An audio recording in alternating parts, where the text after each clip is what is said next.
Hey everyone, it's acceleratoorg.com monthly webinar with Jeff Bruno, your outsourced CFO. I want to welcome everybody who's live and who's not, who's going to see this replay.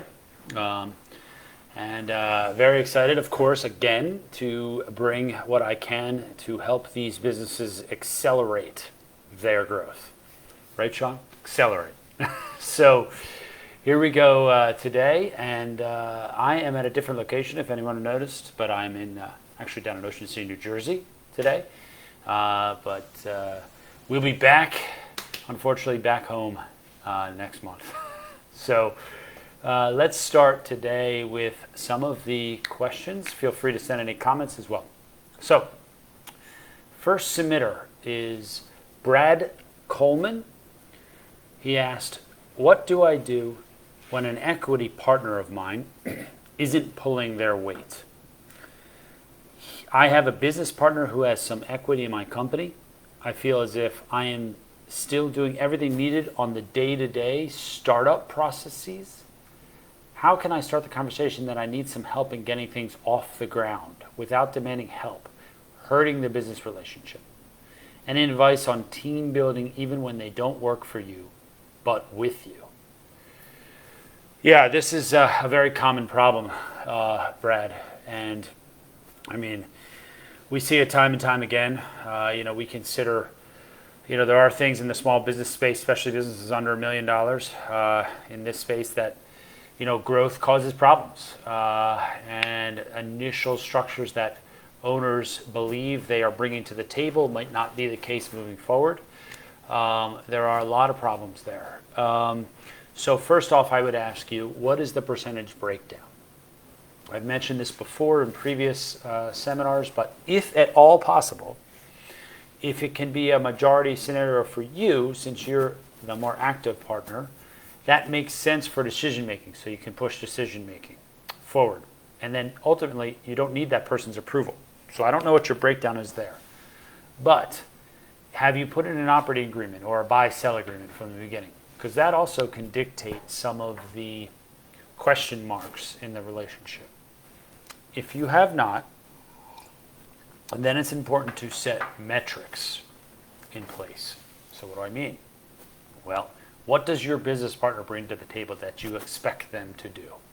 So if it is they need monthly to do X, this many amount, and you start tracking that, and they say they agree to that, and then you show them, look, you did 30% of what you said, you'll start to have buy-in from that partner. So unfortunately, it takes a little while. It could take a quarter, 2 quarters for that to come together. If you don't do that, you just have memory of what it is and that your partner as well. And that can be very difficult to do for people to remember. So we say, put metrics down. What are you doing versus what am I doing? The other thing you can do is just, say to your partner, look, I'm doing more. You're not pulling your weight. So let's say you're 50-50. So I'm going to have to give myself some additional compensation. Now, if you have an LLC structure or a sub-S structure or something like that, you probably need equitable scenarios. So you would most likely add a salary component to you. So I've seen companies do that. They say, I'm doing more, we're not going to disrupt our equity distribution construct, but I'm going to take more salary on the business. So that's something to consider. Or just have a frank conversation with your partner. I mean, sit down with them and say, where are we going? What are you doing? If you don't want to do it, that's fine. But if they were bringing a certain skill set to the table that you needed to grow this business, and then you have to supplement that skill set with something else, that's going to cost you money. So you then have to turn to your partner and say, that's fine if you don't want to do this. I can't do it as your partner. That's why you're my partner in this. So, like, for example, operations and sales. Those are two things that tend to be partner-esque things. So maybe you're the operations partner and he's the sales partner, or she. I don't know. But maybe you say, well, then I need to hire a salesperson. And you're going to have to help the business pay for that salesperson. So you have to take a decrease in your salary, or you have to put more money in so we can pay for this person to make up for your shortfall. So that's really the tougher discussions you have to have with that person. And if you don't, what will happen is your business won't grow. And if your business doesn't grow, then nobody wins, and you might as well move on. So partner relationships kill businesses more often than people think. Bad partner relationships. So that's my advice. I hope that helps a little bit. But structure in the beginning is really, really key. So the next question here is from Kelly Killingsworth. Kelly asked, how do I analyze how to price my services for clients in the construction business? Her business description is, I have a new logistics/construction business, and I'm finding that my bids for jobs are a lot less than my competition. And I wonder if I am leaving money on the table. How do I figure out how to price my bids and know what my margins are? I am sort of guessing right now, but I know that I will need a better system as I grow and build my team. Should I work with my accountant or someone else to help? So, sure. Let me tackle the software piece first. So, or like how you track this. So absolutely work with an accountant or an outsourced CFO like us. Those are great resources for you because they can set up pricing mechanisms. They can set up margin constructs for you. They can look at projections. They can help you with QuickBooks Online on how to tag some things, get it in there. We typically don't do that. We'll outsource that to bookkeeping groups that support us, but we'll strategize with you. How do I set up my P&L? What's direct costs versus indirect costs? So on and so forth. You got to make sure that's very clear in your construct. What's my labor cost versus my material cost? What's my markup on my material versus my markup on my labor? You got to fashion all those things together. And then when you do that, you will have a better idea of how to bid and what your typical markup situation is. So, and I highly recommend in the construction industry, probably doing a markup scenario. Markup on labor, markup on material. That's usually how it's done. Sometimes people will do cost plus. It depends. It depends what you're doing. I've seen some businesses do a cost plus. So they'll say, here's my cost to do this job plus 20%, 10%, whatever. That's the profit.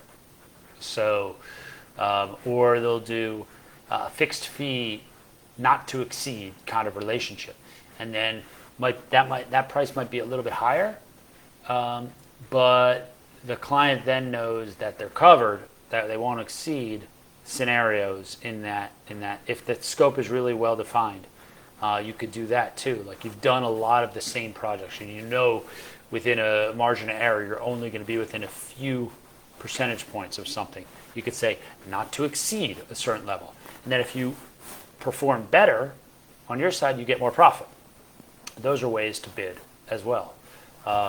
So, those are things to talk about. But I think that what people miss in regular bidding this is some of the pieces. Like you'll say, what are my costs? What are my scenarios that I have to worry about? Here's the price plus a markup. But you really need to think about reserve. And what I mean by reserve is like contingency. So things always go awry. They're not always the fault of the client, like they change something. There could be material prices go up, the job extends for some reason, labor demands something, there's overtime unexpectedly, there's bad weather. Come on, the construction industry is horrible with those factors. So you got to put in a 10 to 20% reserve. Most people do. So that's something to think about. And then just to get into some more logistics here, but if you're working with some larger jobs that have AIA documents and they're doing bank draws and things like that, and there are really strict parameters of budgets that you have to stay in line with and deliverable timeframes on an AIA document, that then you get draws from a bank versus a private client paying you, then this puts a whole different scenario together here, because then you have to make sure that you have profit in there, reserve in there, 10% for profit and overhead, reserve, and then if things go way out of scope, you have to have a change order process. And people will understand that because it's very clear in your budget or your scope for the project. So make sure you're calling out everything in the scope so that you can really use the change order when you want. That's what a lot of businesses will do as well, is they'll look at that and they'll say, hey, we're going askew here, out of scope. I could add that piece to your project, but it costs a 4 times markup versus a 3 times markup. Why? Because you have to bring in labor or different specialists or reorder product, disrupting delivery constructs and timetables on your project. So change orders can bring in more profit. But sometimes you have to mark them up just because you're disrupting things, and you end up not bringing in the same profit. But minimally, it's a way to bring in some more cash flow, ultimately profit. So that's another way to do it. For margins, you got to look at what your industry is like. Where you're located, what can your industry absorb in your region? It's really dependent on region. I mean, we're in Philadelphia. Unions are still a big thing here in Philadelphia. Major thing with masonry and carpentry and so on. They still wield a lot of power. So prices are really high in Philadelphia for labor. So that sets the market price for us. And so building is a lot more expensive here. So prices are higher. So it depends on your market. You got to evaluate that. Hopefully that was helpful. But just be careful. Be careful with construction. Make sure you have enough credit lines. Make sure you have enough to support bringing in the supplies timely, so your men and women are not sitting idle on the job. There's a lot of considerations with that, and then you can get the best profit you can. All right, next question is from Heather Brockman. Heather, sorry, you're always here. I know Sean doesn't want to say this, but Heather, good to see you again. So, next question, Heather Brockman. Her company is Heather's Mobile Pet Salon. So her question is your company more legally protected as a corporation rather than an LLC taxed as a corporation? So I'm assuming, Heather, you're saying C Corp or LLC as a sub S or as an S corporation. So here's the problem. This is a legal question. So I think I forwarded you this before, but RCCB, Royal Cooper Brown here, I forget the Royal Cooper up here in Philly, great law firm. I think I gave you the info. You should definitely connect with them. And they'll do an hour call with you for courtesy as being a partner with us.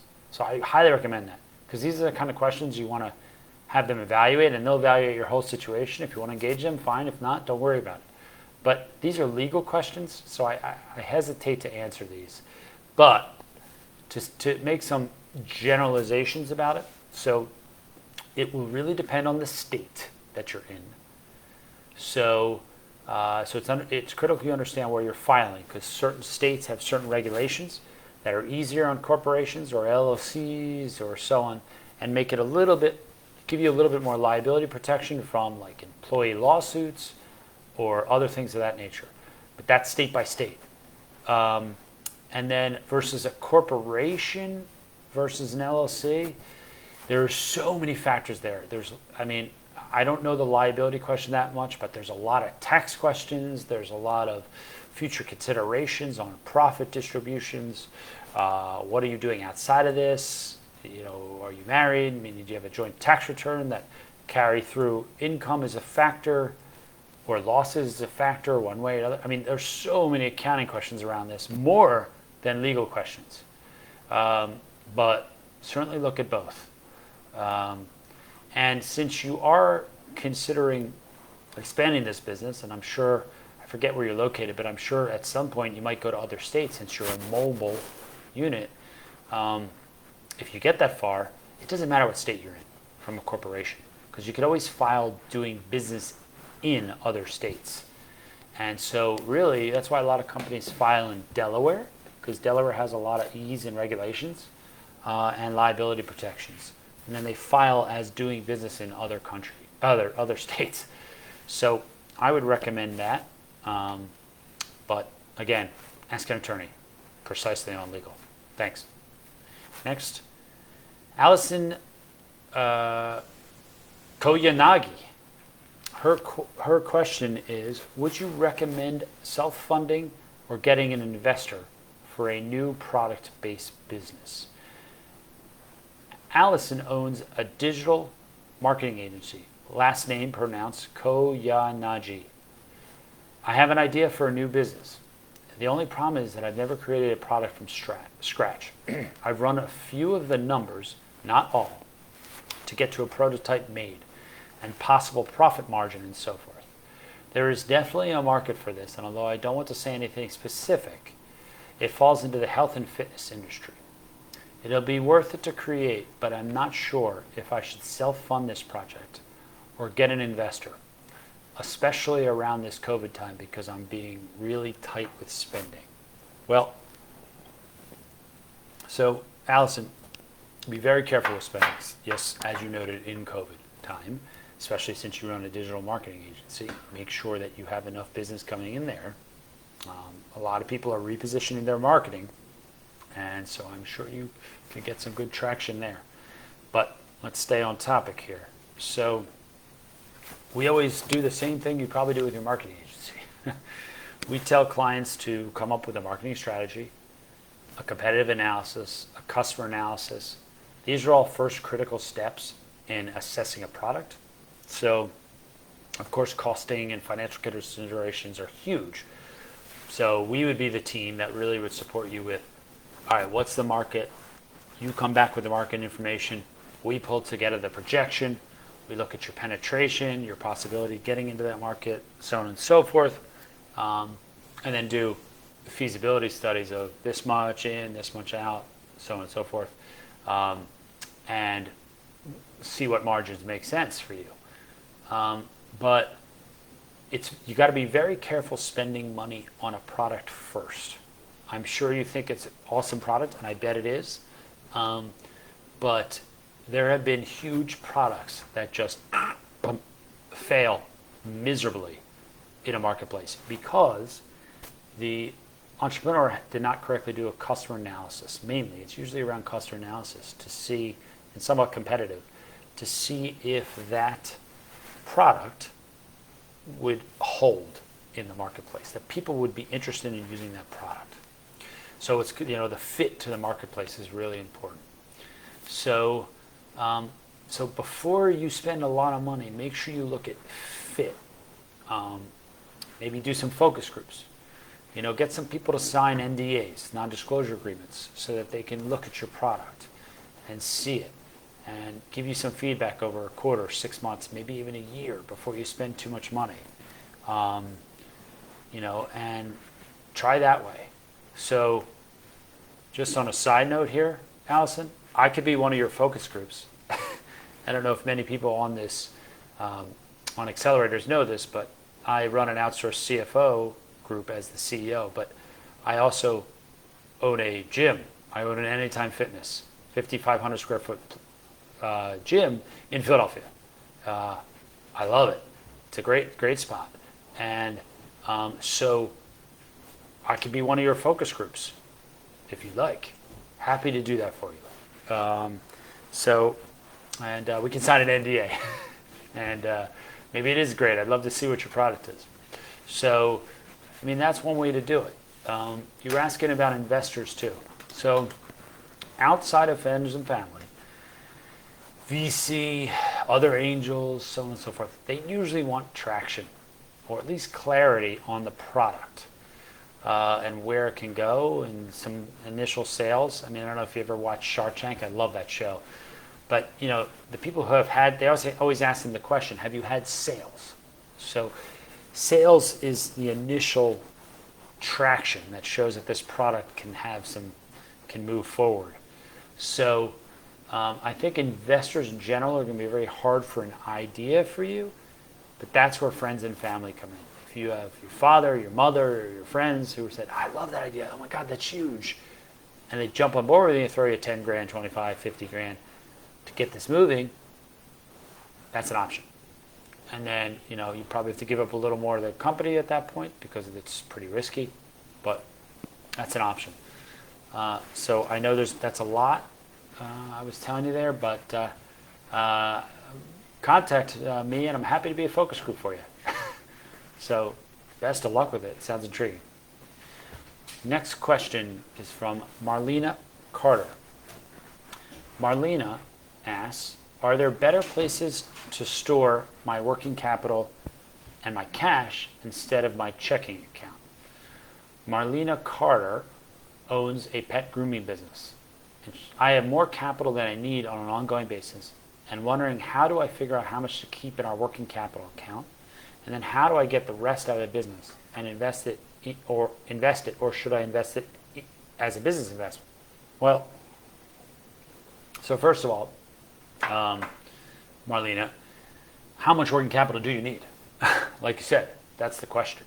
How fast do you want to grow? Do you have leverage? Do you have a line of credit? How fast are we trying to do this? Because I don't know your business at all. I don't know if you need to invest in equipment. I don't know if you need to invest in people to ramp up as you're going. I don't know if you need to invest in a van to travel around. So I'm not sure what you need there, but excess working capital is not a typical problem that business owners face unless, one, they want to set up a lifestyle business and they just want to take that working capital off as their income, or they just are doing a slower level of growth, which is okay too. That's fine. That's a comfort level thing for you. And you manage the growth smartly so you don't have problems, which is always a good idea. Then you want to decide what level of working capital can be in place to avoid disruptions. So you might want 4 months of liquidity or 4 months of cash to avoid disruptions. I mean, we've been telling people since COVID that if you don't have 4 months, you're going to have trouble through a disruption. It's not every time that the government's going to come together with rescue dollars for PPP here. This is a one-time thing in a while. So we're always saying keep your reserve. Now, if you want to be tax savvy and continue to grow your business, we recommend taking some of that money, reinvesting in equipment or capital, things of that in your business, or purchases in your business to then generate more revenue the next year, and do the same thing as you continue to grow. Or if you really just want to park some of that money somewhere, sure, put it in investments. I mean, put it in stocks, bonds. You can put it in short-term municipal bond funds at 3.5%, 4%, tax-free, and just sit it there yielding you cash, money. I don't think that is the best avenue because in most cases, especially in a growing business, working capital is much more valuable as a leverage play on your business. Meaning, let's say your gross profit or even your net profit, let's say your net profit is 15%. That means you're getting 15% on the dollars in theory that you're investing in your business.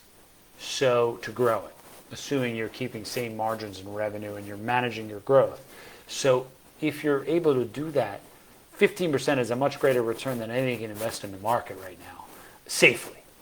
So, these are the things you got to think about. So this would involve a full projection, some consultation, where am I going, looking at historicals, and so on. But you bring up a very good point. It's nearing the end of the year, so look at this heavily so you don't get hit too hard with taxes as well. Okay? Next question is another question from Marlena Carter. She is saying, is it acceptable to let any employee go due to their negative mindset or attitude? I own a pet grooming business. I have one groomer who is a pretty good groomer, but 3 of 4 statements that have come out of her mouth are negative. No matter the topic, negative. I'm a positive person by nature.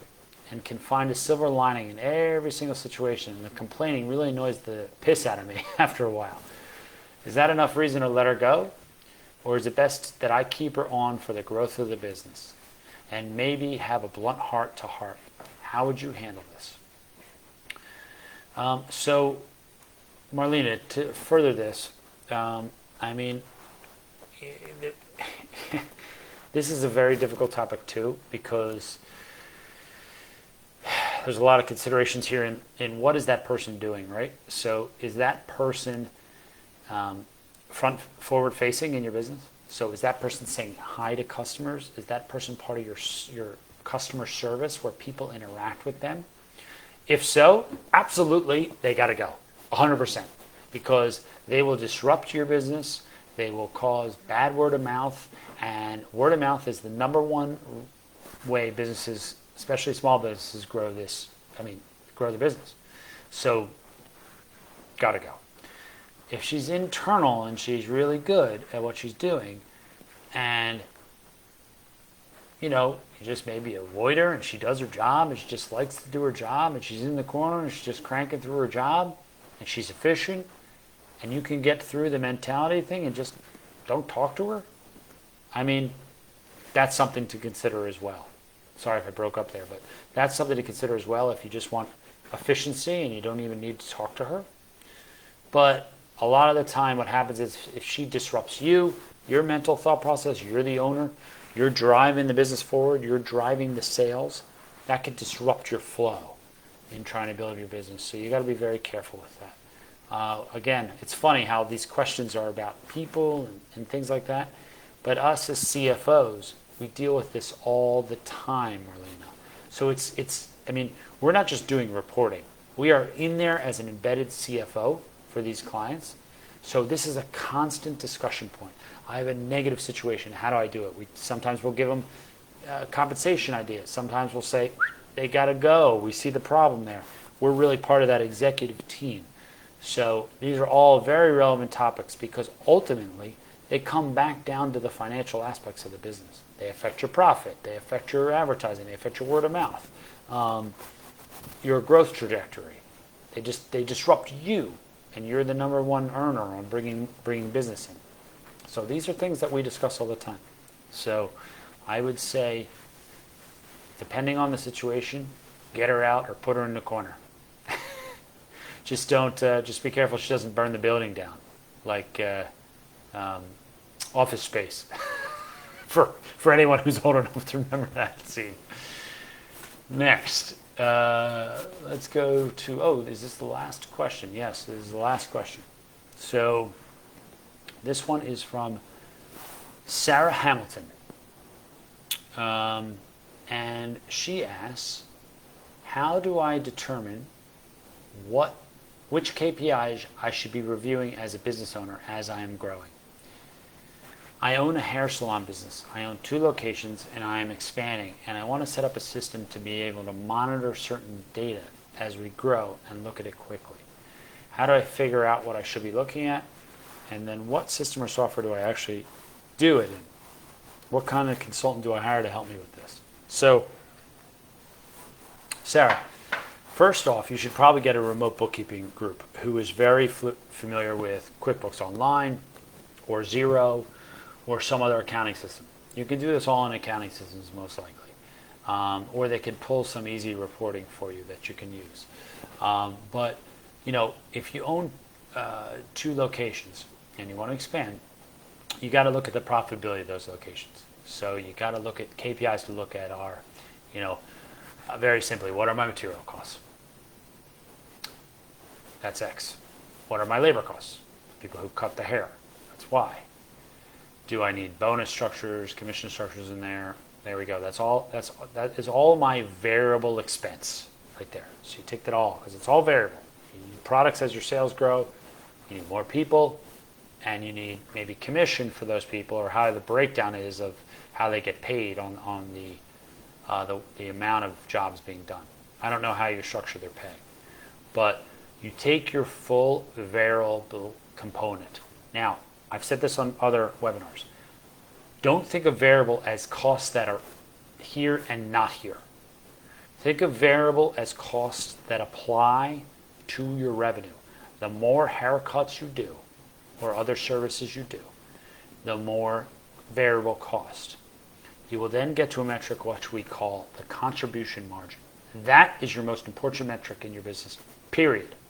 Because that metric will tell you how many dollars you have to go against your fixed costs of expanding. So example, if you have rent, you have construction costs, you have utilities, you have your salary, other executives as you continue to grow to help your business, accounting costs, professional costs, whatever those costs are that are overhead costs. So that's what you need to cover. And construction costs as you expand. So let's think about it this way. So if for every dollar of revenue you bring in, you have a contribution margin of, let's say, 50%, just make it easy. So 50 cents of every dollar goes towards your fixed costs, your salaries, your rent, so on and so forth. Your salaries for overhead, your professional fees, all that. The other 50 is your labor, your material costs, all that. So that means for every dollar, you have 50 cents for those costs. So depending on how you're growing, how much capital do you need to build up to open a new space? What's your construction cost to open a new space? And then how much is that operating expense of that new location? And then you can look at those metrics. So it's contribution margin, which in your case could be very close to gross profit. And then what are the other expenses? Those are the main metrics you need to look at. Then you can look at utility. You could look at things like, well, I have a stellar stylist who she's a rock star, and she does, 10 cuts a day, 20 cuts a day, all men. And she's just raking in the dollars.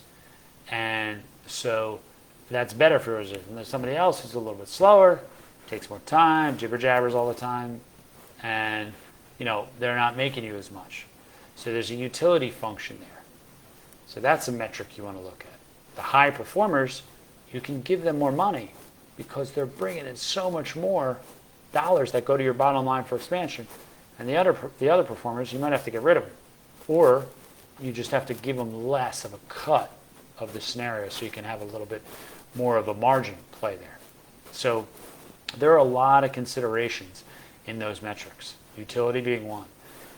Then, of course, you want to look at buying power of products. Maybe as you get bigger, you have multiple locations. There's a way for you to buy in bulk, in discount. That's something to consider as a metric. Can I get something off from our products? Then, of course, look at your net profit because that's going to factor into where you're moving forward. How much leverage can I get as a business? How much cash flow do I have to open up a new business? And all of that is, one other really important thing, which I think for you is pretty fast, is your cash conversion rate. So you're going to look at how fast your cash converts. So like when you buy a box of supplies, how fast are those used up versus, and when do you have to pay your vendors for that versus when that turns into income? And the other way around, how quickly do you turn around some of the haircuts? I think most people are going to pay you cash on site, so you have less of that. But there's a cash conversion piece there that's important. So, there's a lot of metrics in a growing business, but these are some of the ones to talk about here. Relatively easy until you get bigger, because then you have more larger purchases and more overhead to consider when you're larger. That's it. And you want to set parameters for spend on marketing as a percentage maybe of your revenue growth, things like that. So that's how we would do it. And we typically will throw that in a projection, talk to you about it, as you keep going. So, but initially, to start out, get a good remote bookkeeping group that knows how to use software, that can communicate with you, help you reorganize your chart of accounts to get a clear contribution margin, and go from there. So you can get some clarity, at least some initial clarity on your current financials. So Great question, though. Great question, Sarah. So good luck with that. And as you come out of COVID, I'm sure there will be a lot more people coming back to get their hair cut. So hope this was helpful for, I think that's all the questions. Yeah, that was everything. Hope this is helpful for everybody today. I continue to love some of the questions that are out there. Keep them coming. Happy to answer as much as I can, especially during this time. And I'll be here. And I hope everyone has a good rest of the couple weeks of summer here. Enjoy your Labor Day, and we'll talk soon. Thanks. Bye.